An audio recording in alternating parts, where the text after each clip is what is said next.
entonces quisiera que encomendemos este tiempo al Señor y por favor acompáñenme en oración, ¿ya?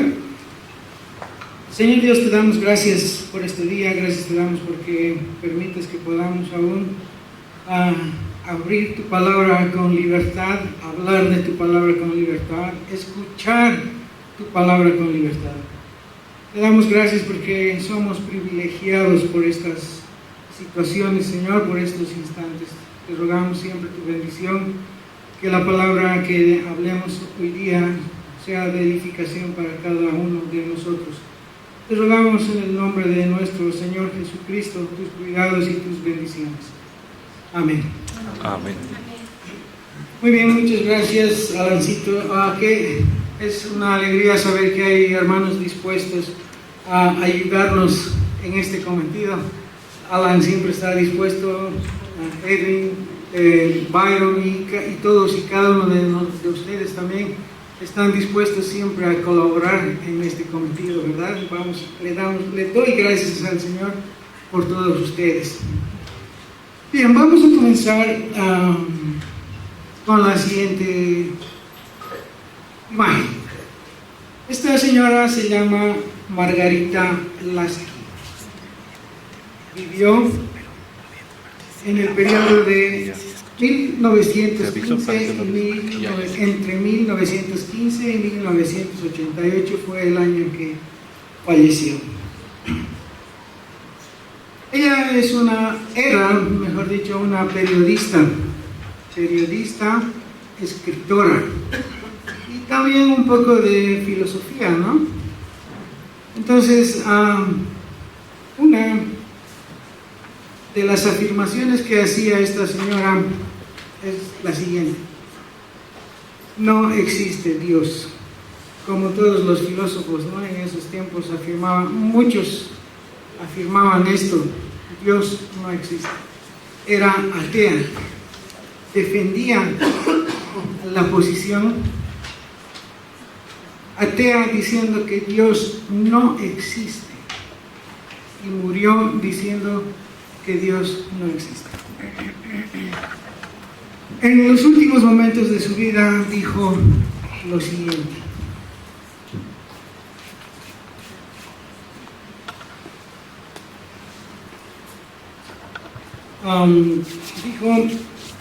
tengo envidia de los cristianos porque ellos saben perdonar. Tengo envidia de los cristianos que saben perdonar. Y podemos hacernos la siguiente pregunta. Dicen, ¿por qué? ¿Por qué una mujer atea, convencida de que Dios no existe, defendiendo la posición de que Dios no existe, un día dijo, necesito perdón? ¿Por qué tendría envidia a quienes ella consideraba errados y engañados? Según ella, los cristianos eran personas que estaban engañadas y estaban errando, pensando que existía un Dios. Pero en sus últimos momentos de su vida dijo, necesito perdón. Pero en ese universo que ha creado en su mente, afirmando que Dios no existe, ella necesitaba saberse perdonada. Necesitaba de alguien que le dijese, te perdono. Esa necesidad que el ser humano tiene, a pesar de confesarse ateo, no había sido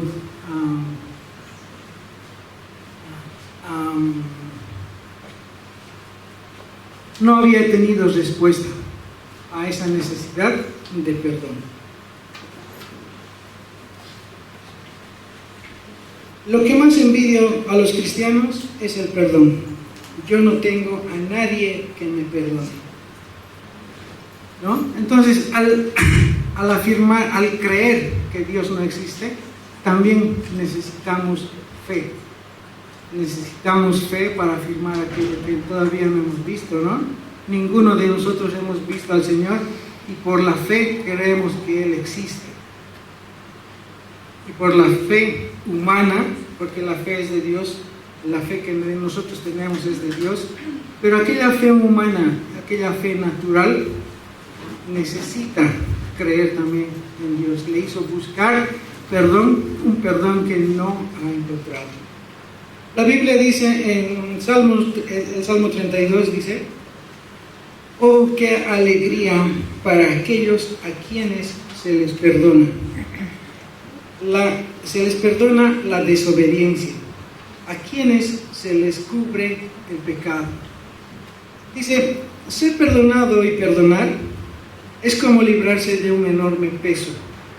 Es como caminar por mucho tiempo bajo nubes oscuras y que de repente sale el sol. Es como descansar después de una ardua tarea.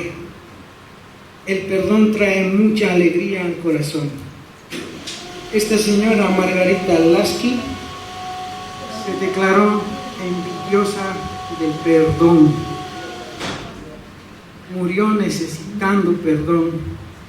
Murió sin ser perdonada. En base a esta introducción vamos a pasar al título. Les voy a presentar el título del tema del que vamos a hablar esta mañana. Dice, si no, alguien, Gerson, por favor, ¿lo puedes apagar la luz para que se pueda ver un poquito mejor las letras? Te ruego, por favor, hermano. El título de la presente lección dice: aprendiendo a perdonar. Por lo cual vamos a leer hoy día un libro entero de la palabra del Señor. Un libro entero. Vámonos, por favor, a buscar en nuestras, aunque lo vamos a poner aquí, quisiera que estemos atentos. Vamos a leer el libro de Filemón. Es una carta que el apóstol Pablo escribió. Y una de las características de esta carta es que es un mensaje muy personal, ¿no? Pablo a los Corintios es una carta que iba dirigida a toda una iglesia. Pablo a los romanos, a los gálatas, a los colosenses. Esas cartas estaban dirigidas a una iglesia, ¿no? a muchas personas, pero esta carta a Filemón es una carta que ha sido escrita exclusivamente a una persona, ¿no? Entonces, la carta a Filemón, por favor, Alancito, podemos escuchar y claro, escuchar y leer en voz baja el siguiente el pasaje que vamos a estudiar hoy día. Vamos, por favor. La carta del apóstol Pablo a Filemón, capítulo 1.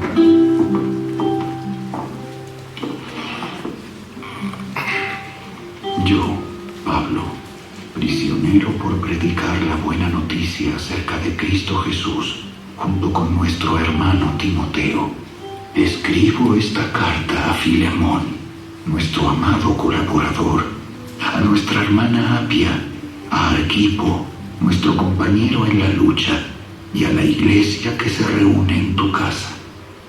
Que Dios nuestro Padre y el Señor Jesucristo les den gracia y paz.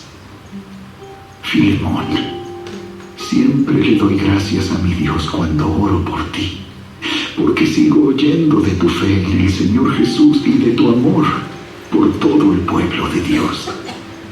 Pido a Dios que pongas en práctica la generosidad que proviene de tu fe a medida que comprendes y vives todo lo bueno que tenemos en Cristo. Hermano, tu amor me ha dado mucha alegría y consuelo, porque muchas veces tu bondad reanimó el corazón del pueblo de Dios. Por esta razón me atrevo a pedirte un favor. Podría exigírtelo en el nombre de Cristo, porque es correcto que lo hagas, pero por amor prefiero simplemente pedirte el favor. Toma esto como una petición mía, de Pablo, un hombre viejo y ahora también preso por la causa de Cristo Jesús. te suplico que le muestres bondad a mi hijo Onésimo. Me convertí en su padre en la fe mientras yo estaba aquí, en la cárcel. Onésimo no fue de mucha ayuda para ti en el pasado, pero ahora nos es muy útil a los dos. Te lo envío de vuelta y con él va mi propio corazón. Quería retenerlo aquí conmigo mientras estoy en cadenas por predicar la buena noticia y él me hubiera ayudado de tu parte, pero no quise hacer nada sin tu consentimiento. Preferí que ayudaras de buena gana y no por obligación. Parece que perdiste a Onésimo por un corto tiempo para que ahora pudieras tenerlo de regreso para siempre. Él ya no es como un esclavo para ti. Es más que un esclavo. Es un hermano amado, especialmente para mí. Ahora será de más valor para ti como persona y como hermano en el Señor. Así que, si me consideras tu compañero, recíbelo a él como me recibirías a mí. Si te perjudicó de alguna manera o te debe algo, cóbramelo a mí. Yo, Pablo, escribo esto con mi propia mano. Yo te lo pagaré y no mencionaré que tú me debes tu propia alma. Sí, mi hermano, te ruego que me hagas este favor por amor al Señor. Dame ese ánimo en Cristo. Mientras escribo esta carta, estoy seguro de que harás lo que te pido, y aún más.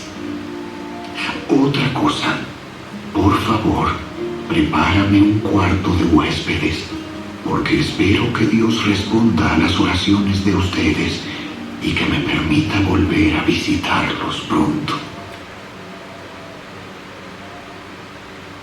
Muy bien. La carta del apóstol Pablo a Filemón.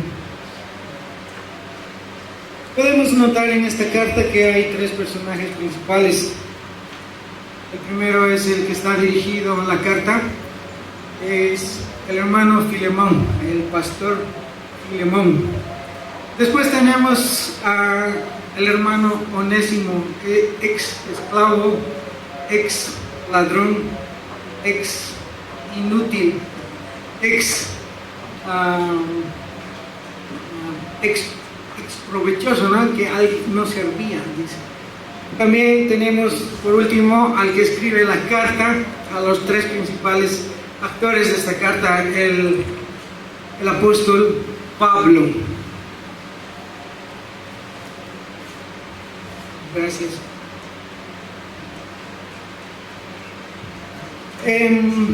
Vamos a meditar acerca de Filemón. Muchos predicadores dicen, Filemón probablemente haya sido un amo porque Onésimo era esclavo y Filemón había comprado a Onésimo. Entonces, Filemón probablemente ha sido, antes de ser cristiano, un amo muy malo, un amo muy castigador, probablemente, porque en determinado momento Onésimo decide huir de la casa de su amo.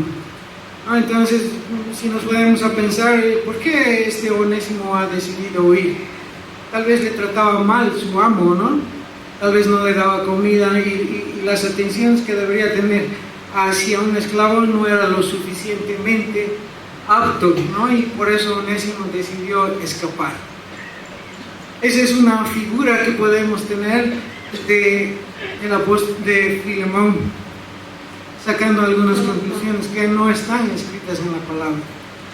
Pero más bien, yo quisiera apoyarme en la palabra para poder describir la personalidad de Filemón.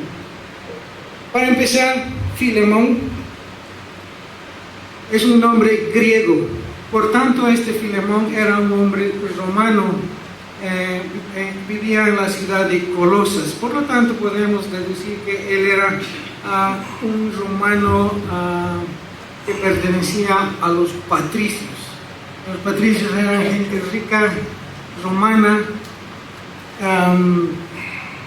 que es generalmente militares retirados que iban a vivir a ciudades que los romanos habían conquistado, ¿no? Entonces, Filemón significa, para empezar, amable, afectuoso, cariñoso, hospitalario. Filemón significa amable, y este significado de su nombre es muy contraria a la idea que tenemos, que les había dicho en un principio, ¿no? Que era malo, que no atendía bien a su esclavo. Es muy diferente a la primera idea, ¿no? Entonces, Filemón, según el significado de su nombre y apoyándonos en lo que dice la Biblia, este hombre era afectuoso, cariñoso, aún para con sus esclavos. Aparte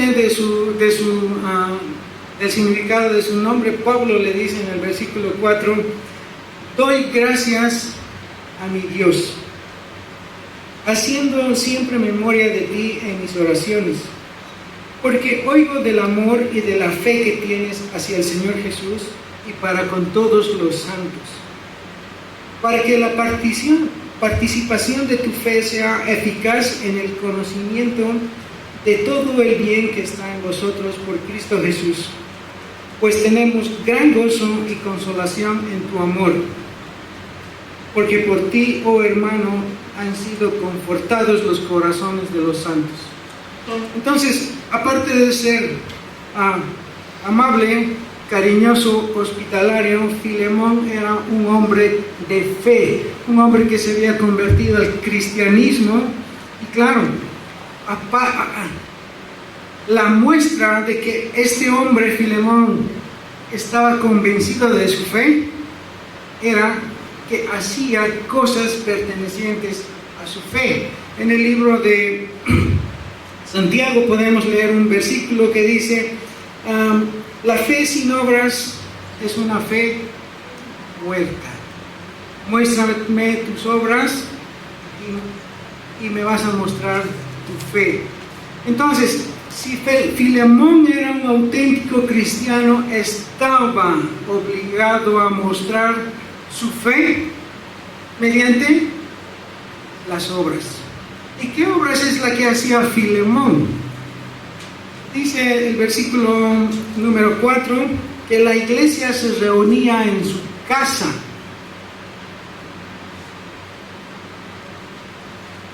El versículo 7 dice: doy gracias al Señor porque por ti, oh hermano, han sido confortados los corazones de los santos. Hay otra versión que dice, que utiliza otra palabra en vez de corazones. Dice: porque por ti, oh hermano, han sido confortadas las entrañas de los santos. Y cuando decimos entrañas, nos estamos refiriendo a todo el sistema que tenemos dentro de nuestro cuerpo, ¿no? Y entre ellas, entre nuestras entrañas está nuestro estómago, ¿verdad? Entonces, Pablo le está diciendo a Filemón: gracias por compartir tu comida con los hermanos. Pablo le está diciendo a Filemón: gracias por compartir tu fe con los hermanos, ¿no? Entonces, la descripción de Filemón es que era un hombre rico porque tenía capacidad monetaria de comprar esclavos. El segundo punto respecto a Filemón: los derechos que tenía el amo sobre su esclavo. A lo que podemos resumir a uno solo, ¿no? Si Filemón deseaba matar a su esclavo, ¿podía hacerlo? Claro, Filemón, ven, ya no quiero, hasta la vista. Ese era el derecho que tenía el amo sobre su esclavo. ¿Qué más? Entonces, Onésimo no tenía derecho de decir, pero ya he trabajado 8 horas, quiero descansar. No. Necesito sueldo. No. Necesito casa. No quiero darte casa. Necesito una cama. No, vas a dormir en el suelo. Los esclavos eran considerados una cosa más dentro de la casa del amo. No tenían derecho a nada más que a lo que su amo decidía darle. ¿Bien? Entonces ese era el derecho que tenía Filemón sobre Onésimo. Un punto más acerca de Filemón: el precio de comprar un esclavo. Y saben que hay muchas opciones, opciones para poder definir esto: el precio de un esclavo. Claro, ahí encontré un artículo que decía que un esclavo podía llegar a costar en este tiempo hasta 150,000 euros, $140,000 un esclavo. ¿Te comprarías un esclavo a ese precio? No, ¿verdad? Es mucho dinero. Pero encontré un artículo también que decía que un esclavo llegaría a costar más o menos entre 1.500 a 2.000 sestercios. El sestercio era la moneda que usaban los romanos. Entonces un esclavo probablemente llegaba a costar entre 1.500 a 2.000 sestercios. Pero ¿cuánto es 2.000 sestercios? ¿Cuánto podemos nosotros imaginar ese dinero? Entonces 2.000 sestercios equivalía más o menos al salario de un obrero durante un año. O sea, yo como obrero voy a cobrar mi jornal 150 bolivianos más o menos, más mi refresco, mi almuerzo y mi pasaje y mi pichu, son más o menos unos 180, ¿verdad? 180 bolivianos por 5 días. ¿Cuánto es? Yo hice algunos números, si estoy mal, por favor me van a ayudar. 180 por 5 días de trabajo son 5.5 días, o sea, lunes, martes, jueves, viernes y sábado mediodía más. Son 990 bolivianos en la semana. En un mes, en 4 semanas, 3.960 bolivianos. Y un obrero al año llegaría a ganar 47.520 bolivianos. ¿Verdad? 47.000 bolivianos más o menos equivaldría a 2.000 sestercios romanos. Eso en dólares más o menos son $6.780, que llegaría a costar un esclavo en moneda boliviana, digamos, entre comillas, ¿ya? Más o menos para tener una idea. Entonces este Filemón tenía como 3, 4, 5 esclavos. $7,000 por 5, solo en esclavo, es buen dinero, ¿verdad?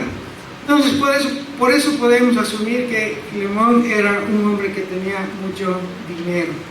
Y claro, capacidad de liquidar a su esclavo cuando él le daba la gana, ¿no? El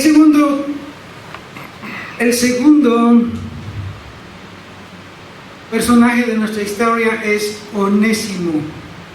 ¿Qué significa Onésimo? ¿Alguien sabe qué significa Onésimo? ¿Alguien? ¿Qué significa? Entonces cuando Filemón fue al mercado, ¿no? Y esto dice que los esclavistas tenían una mesa donde ponían a los esclavos y los mostraban ahí. Y el que quería comprar un esclavo ahí lo veía, a ver qué tiene aquí, qué esto, qué sabe hacer, cuántos años tiene, le veían sus dientes y si podía comprarlos, ¿no? Entonces, cuando Filemón decidió comprar a Onésimo, le puso el nombre Onésimo. ¿Qué significa Onésimo? Y este nombre yo pienso que concuerda con la descripción que hemos hecho de Filemón. Porque, ¿saben qué significa Onésimo? Significa útil.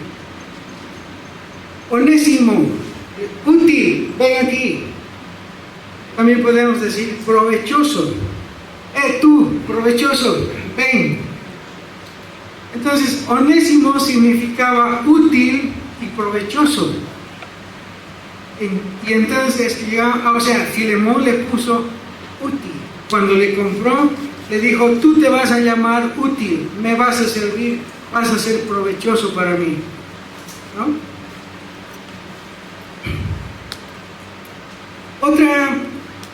Dice el versículo 11 del libro de Filemón.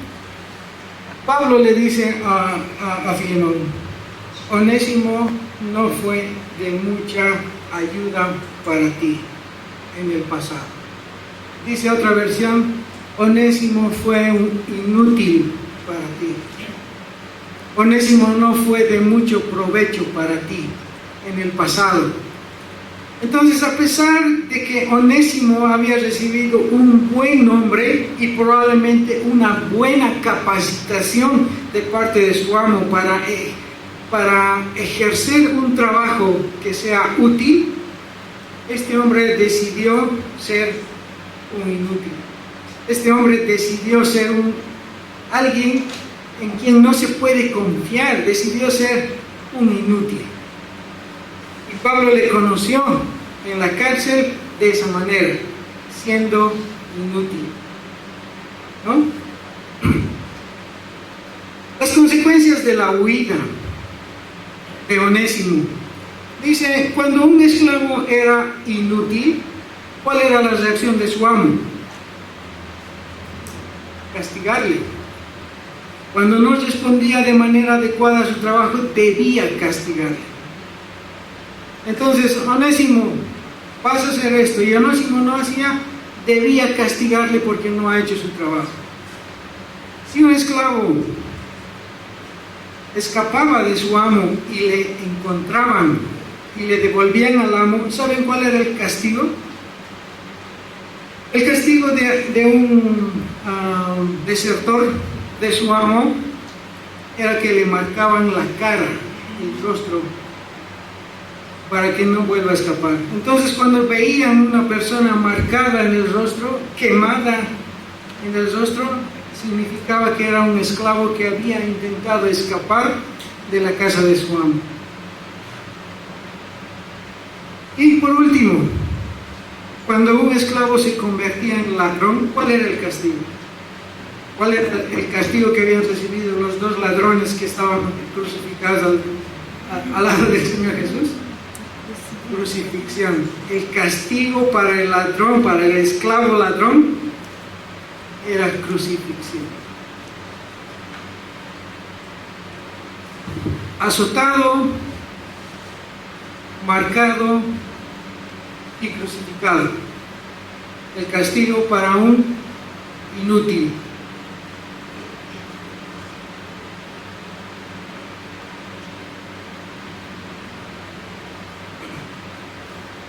En cierto punto de su vida, Onésimo demostró que el siguiente versículo es completamente verdadero. Dice Romanos 11, nadie es realmente sabio. Nadie busca a Dios. Estoy leyendo Romanos 3:11.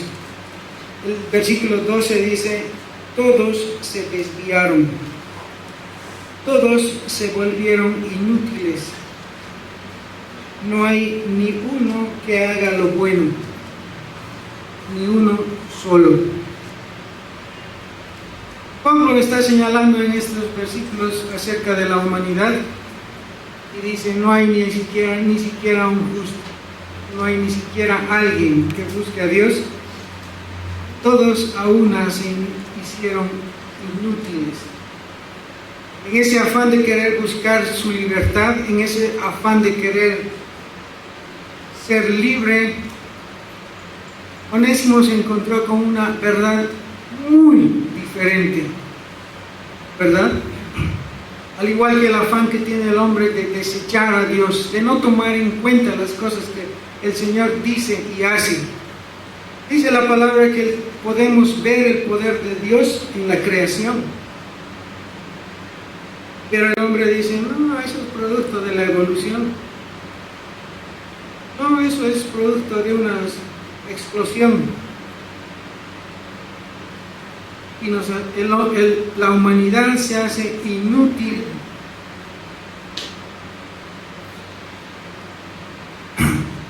Afirmando que las cosas que Dios ha hecho son producto de la evolución, producto de que algo ha aparecido y se ha formado.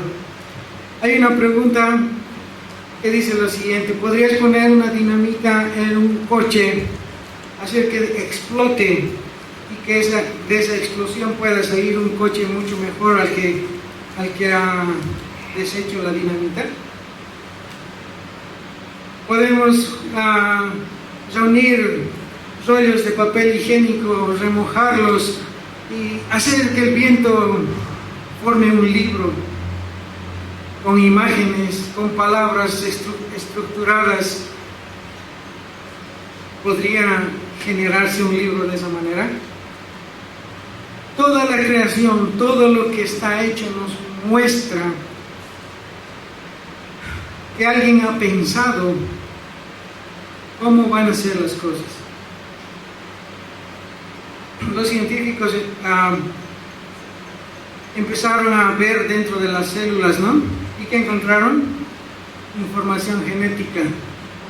Información que dice cómo está configurado nuestro cuerpo, cómo está configurada aún nuestras actitudes, aún información espiritual dentro del ADN. Cosas que la ciencia no puede entender, y nosotros sí. Estaba leyendo un artículo y dice lo siguiente: cuando la ciencia ha llegado a la parte más alta de un monte, la ciencia se ha encontrado en ese lugar a dos cristianos orando, pidiéndole sabiduría al Señor. La ciencia se esfuerza tanto en comprender todas las cosas que Dios ha hecho, y nosotros en la palabra ya tenemos todo el resumen de lo que nuestro Dios ha hecho. Y aún así, la ciencia dice, como la señora que hemos visto en la introducción, no creo en Dios. Y aún así, necesitamos ser perdonados. Onésimo. Tenemos la intervención que hace Pablo a Filemón, lo que le pide Pablo a Filemón. Pero primero voy a regresar a la primera parte del libro. El primer versículo dice: Pablo, prisionero de Jesucristo. Si preguntamos a Pablo y le decimos: Pablo, ¿quién te ha puesto prisionero? ¿Cuál creen que fuera la respuesta? Pablo, prisionero de Jesucristo. Y en la versión que hemos leído hay una pequeña diferencia con la versión 1960. Dice: Pablo, prisionero por causa de predicar el Evangelio. Y la otra versión dice: Pablo, prisionero de Jesucristo. Y vamos a Pablo y le decimos: Pablo, ¿por qué estás prisionero? ¿Por predicar o por Jesucristo? ¿Cuál creen que fuera la respuesta que Pablo nos diría?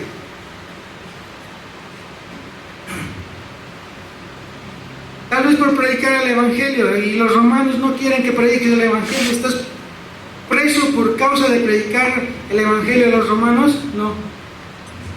¿Estás prisionero por predicar el Evangelio a los romanos y los fariseos han decidido que estés prisionero? Pablo era esclavo del Señor Jesucristo, así como Onésimo era esclavo. Pablo se consideraba y era esclavo del Señor Jesucristo. Y Pablo diría: no estoy preso por causa de los romanos, no estoy preso por causa de los fariseos o los judíos, estoy prisionero porque mi Señor Jesucristo ha decidido que esté preso. Y si Él decide que yo esté preso, voy a estar preso. Si el Señor decide que esté libre, voy a estar libre. Si el Señor decide que coma hoy día, voy a comer. Si el Señor decide que no voy a comer, no voy a comer. El día jueves, en la carta a los Filipenses, hemos leído que Pablo les dice: por lo tanto, estad firmes en el Señor, pese a cualquier cosa.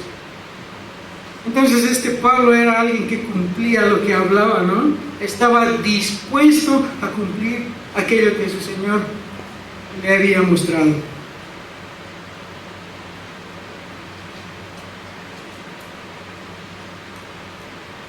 Pablo, a lo largo de esta carta, a partir del versículo 8, le dice a Filemón: por lo cual, aunque tengo mucha libertad de mandarte lo que es conveniente, prefiero no hacerlo. Más bien te ruego por amor, siendo como soy ya anciano y ahora además prisionero de Jesucristo. No era prisionero de los romanos ni de los judíos. Pablo estaba prisionero porque el Señor había decidido que esté en prisión. Entonces, con toda la autoridad que el Señor Jesucristo me da, puedo ordenarte, Filemón, que hagas lo que te voy a pedir. Pero no quiero usar esa autoridad ahora, más bien que lo que te voy a pedir, quiero que sea por voluntad propia, por amor al Señor. Él dice: te ruego por mi hijo Onésimo, a quien engendré en mis prisiones. Te ruego por Onésimo. Pablo no presenta una excusa de lo que Onésimo había hecho. No le dice: es que Onésimo se escapó de tu casa porque tú le tratabas mal, no le dabas comida, no tenía ropa, no tenía cama, entonces por eso Onésimo decidió escapar, ¿no? Pablo no argumenta nada respecto a la huida de Onésimo, sino que más bien afirma. Le dice: en un tiempo te fue inútil. No queda más de otra que aceptar lo que este hombre había hecho, ¿no?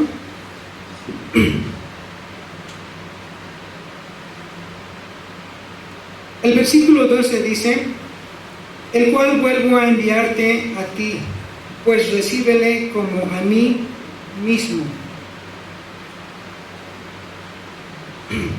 Esta palabra, enviártelo nuevamente, no es como que alguien ha atrapado, no atrapado, sino que ha visto que alguien se estaba escapando, y un niño, por ejemplo, que se está escapando, le decimos: niño, ven, vas a estar conmigo y te voy a mandar a tu papá. ¿No? Le está devolviendo a su papá. Pero en este caso, cuando Pablo dice: te lo envío nuevamente, esta palabra es más de carácter judicial. Y le dice: voy a enviarte a Onésimo de modo que tú decidas lo que vas a hacer con él. Te lo envío nuevamente y tú ve qué vas a hacer con él. Y ahí es donde Pablo suplica a Onésimo y le dice: te ruego, recíbele nuevamente. Y las palabras que utiliza Pablo dice: recíbele como a mí mismo, perdónale. Pero nada quise hacer sin tu consentimiento, para que tu favor no fuese como de necesidad, sino voluntario.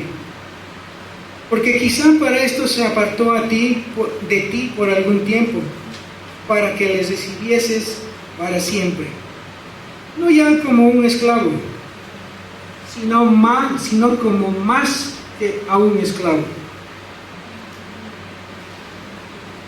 Recíbele como hermano amado, mayormente para mí, pero cuanto más para ti, tanto en la carne como en el Señor. Así que si me tienes por compañero, por favor, recíbele como a mí mismo.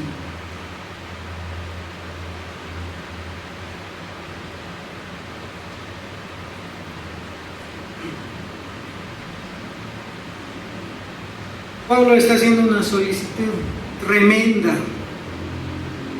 ¿A cuántos de nosotros, levanten su mano espiritual, a cuántos nos han dañado? ¿Te han robado alguna vez? ¿Te han robado? ¿Se han escapado con tus cosas? Y de repente has conocido, y claro, no, este que me ha robado se ha escapado con mis $1000. Se ha llevado mis cosas, ha traicionado mi confianza. Y un día este que se ha escapado va, y claro, fácil, ¿no? La idea se ha convertido al cristianismo. Y de repente vuelve y te dice, perdóname. ¿Le perdonarías? Que se haya llevado tu dinero, que se haya llevado tu auto. ¿Le perdonarías cuando ha dicho, ese es malo? ¿Le perdonarías cuando han difamado tu nombre? Y Pablo está haciendo una solicitud a Filemón y le dice, recíbele nuevamente en tu casa. ¿Y qué hacían en la casa de Filemón? Cantaban canciones al Señor, hablaban de la gloria del Señor. Habían cristianos que iban a comer. Imagínense a Filemón recibiendo a alguien que había traicionado su confianza, alguien que le había robado. Y Pablo todavía no solamente le dice, recíbele, le dice, recíbele como si me estuvieras recibiendo a mí. ¿Has recibido en tu casa al hermano Fernando? ¿Alguna vez le has invitado a almorzar? ¿Cómo le has recibido? Hermanito, ¿cómo está? Beso, siéntese aquí, ¿le gusta? ¿Qué carnecita quiere?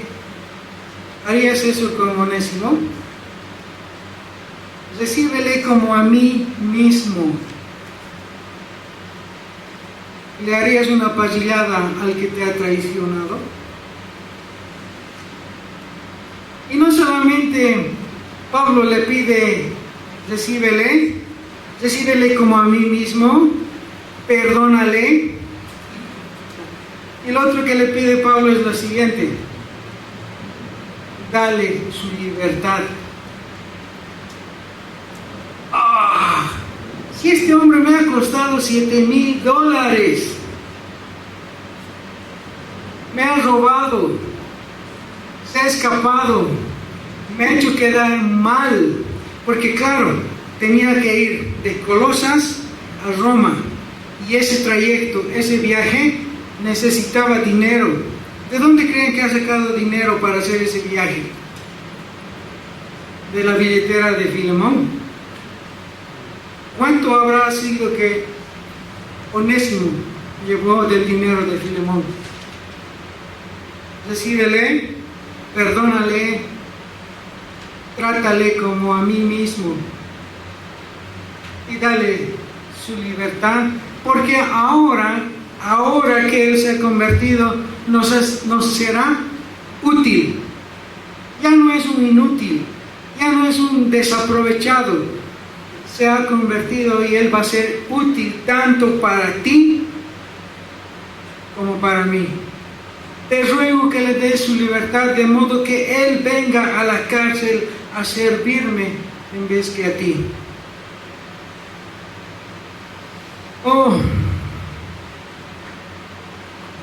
Vamos a pagar $7000 por liberar a un esclavo inútil. Es la maravilla del Evangelio. Dice que los cristianos estamos obligados a recibir a aquellas personas que traicionan nuestra confianza. Debemos darles la libertad para que ellos puedan crecer en el Señor Jesucristo. Permítanme leer este comentario, por favor. Dice: aquí encontramos una cosa muy significativa. El cristiano siempre debe recibir a la persona que vuelve atrás después de cometer una equivocación. Demasiadas veces miramos con suspicacia a la persona que se ha descarriado y le hacemos ver que no estamos dispuestos a otorgarle otra vez nuestra confianza. Creemos que Dios puede perdonarla y que la perdona, pero a nosotros no nos resulta demasiado fácil. Se ha dicho que lo más alentador de Jesucristo es que confía en nosotros, en el mismo terreno en que hemos sido derrotados. Cuando una persona ha cometido una equivocación, la vuelta atrás le puede ser muy duro, y Dios no puede perdonar a la ligera a la persona que, pagada de su propia justicia y carente de simpatía, le hace todavía más difícil la rehabilitación al que vuelve arrepentido. El Señor te puede perdonar, pero yo no. El Señor te puede perdonar, pero a ver, veremos cómo vas para que yo pueda ofrecerte mi perdón o pueda terminar de perdonar.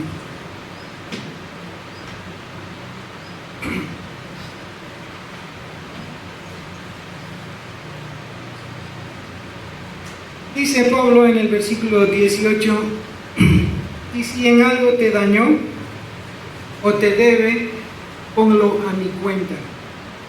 Yo, Pablo, lo escribo de mi mano, yo lo pagaré. Por no decirte que aún tú mismo te me debes también. Y si en algo te dañó, ponlo a mi cuenta. Oh. ¿Y cuán dañado estaba Filemón por causa de la huida de su esclavo? Tal vez un mal nombre. Ese Filemón, cómo trata a sus esclavos, ¿no? Qué malo es un déspota. Y por eso se ha ido su esclavo. Si en algo te ha dañado, ponlo a mi nombre.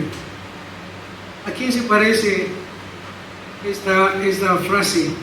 ¿Quién puede asumir esta frase a lo largo de la Biblia? El otro versículo dice, yo, Pablo, lo escribo de mi mano, yo te lo pagaré. Pablo está asumiendo una deuda que no era de él, está asumiendo una deuda que no le pertenecía. Y cuando, bueno, los que tienen facilidad de contar sus billetes, $7,000, ¿cuánto es? ¿Cuánto te cuesta $7,000?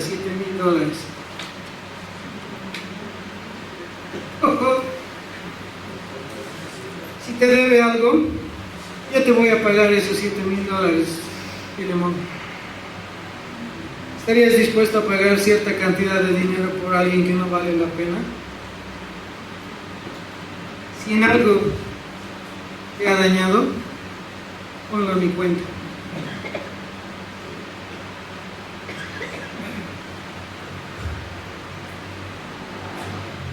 Te he escrito confiando en tu obediencia, sabiendo que harás aún más de lo que te digo. Imagínense esa seguridad que tiene Pablo respecto a Filemón. Estoy seguro que vas a hacer lo que te pido. Te vas a olvidar de los $7,000, te vas a olvidar de que te ha robado, te vas a olvidar de que te ha hecho daño. Y todavía vas a hacer más de lo que te pido. Vas a enviarle a mí para que me sirva. Oh, qué increíble es cuando nos damos cuenta la influencia que tiene el Evangelio para cambiar nuestras mentes y nuestro corazón. Cuando nosotros estamos expuestos a esa verdad, cuando la palabra del Señor llega a encarnarse en nuestro ser, tenemos esa capacidad de renunciar a las cosas que aparentemente cuestan. Que cuesta ganarse cierta cantidad de dinero, ¿verdad? O llegar a un acuerdo probablemente. Él te va a pagar de dólar en dólar lo que le ha costado. No sé. Pero asumir el precio del perdón es costoso y es sufrido. Dice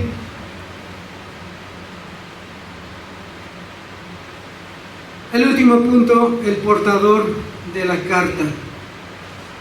¿Con quién había llegado la carta a Filemón? ¿Quién ha llevado la carta a Filemón? El mismo Onésimo. Pablo escribió la carta: Onésimo, ven, vas a llevar esta carta a tu amo. ¿Llevarías la carta a tu amo sabiendo que él te puede matar? ¿Llevarías la carta tú en persona, Filemón? Esto me está mandando Pablo, sabiendo que él puede quitarte la vida, sabiendo que él tiene poder de decir: agarren a este y mátenlo. Pablo envía la carta con el mismo Onésimo. La carta que decía: déjale en libertad, era su única opción.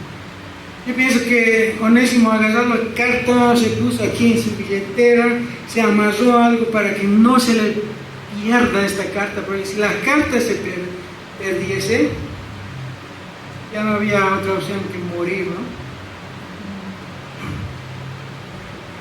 El portador de la carta fue el mismo Onésimo. Dice Génesis 1:26: entonces dijo Dios: hagamos al hombre a nuestra imagen, conforme a nuestra semejanza, y señoree en los peces del mar, en las aves de los cielos, en las bestias de la tierra y en todo animal que se arrastra sobre la tierra.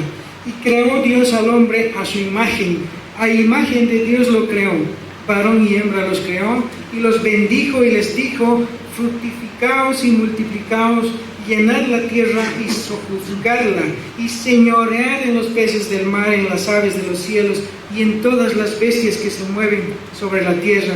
Y dijo Dios: he aquí que os he dado toda planta que da semilla, que está sobre la tierra, y todo árbol en que hay fruto y que da semilla, os serán para comer. Y este versículo, el último, dice Génesis 1:30: y a toda bestia de la tierra, y a todas las aves de los cielos, y a todo lo que se arrastra sobre la tierra, en que hay vida, toda planta verde será para comer. Y fue así.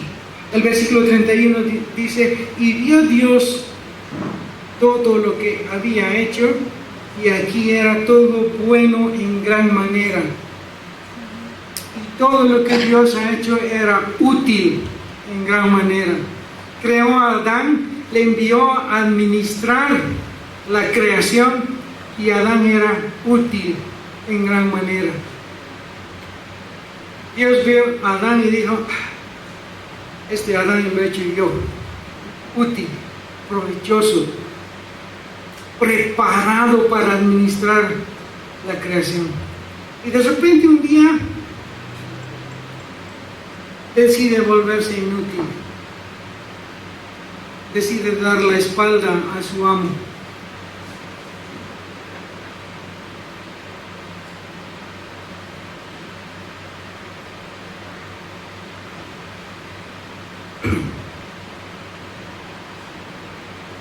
Podemos ver a Pablo haciendo el rol de mediador entre Onésimo y Filemón.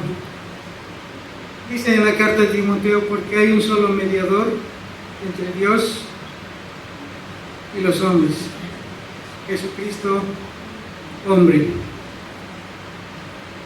Tenemos opción de nosotros mismos de presentarnos un día ante Dios el Padre, llevando nuestra carta escrita a Filemón, y Jesús diciendo: recíbele a Joel como si fuera yo mismo. O Oh Padre, te suplico que recibas a la comunidad Belén como si fuera yo mismo. Padre, perdónales. Ya no son inútiles. Tenemos que aprender a perdonar y a ser perdonados. Tenemos que aprender de estos personajes esa lección, que cuando termine nuestra vida aquí en la tierra podamos decir: he sido perdonado. Podamos decir: he perdonado. Y cuando vayamos a la presencia de nuestro amo y Señor, el Señor Jesucristo, se complazca diciendo: yo he muerto por ellos. Si algo te deben, ponlo en mi cuenta, yo te voy a pagar. Y ciertamente ya hemos sido comprados por precio. Y no por precio de dinero, sino por precio de sangre. Muchas gracias por escucharme. Esa es la porción que el Señor me ha permitido estudiar este tiempo. Espero que sea de edificación para todos y cada uno de nosotros. ¿Alguien quisiera orar, por favor? Si no, voy a dar gracias yo. Por favor, acompáñenme en oración. Les ruego que podamos ponernos de pie para encomendarnos al Señor.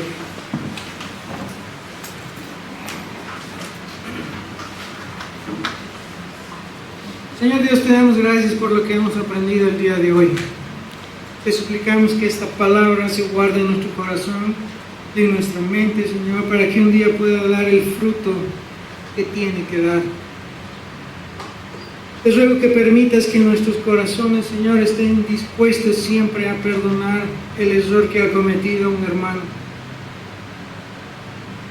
Te ruego que nos des la fuerza para aceptar tu voluntad sobre nuestras vidas. Te rogamos siempre, Señor, tus cuidados, tus bendiciones a lo largo de esta semana. También te rogamos que cuides al hermano Fernando en allá, en Beni. Cuides a todos los que se están reuniendo, Señor, y que los retornes a sus lugares con salud y con bendición.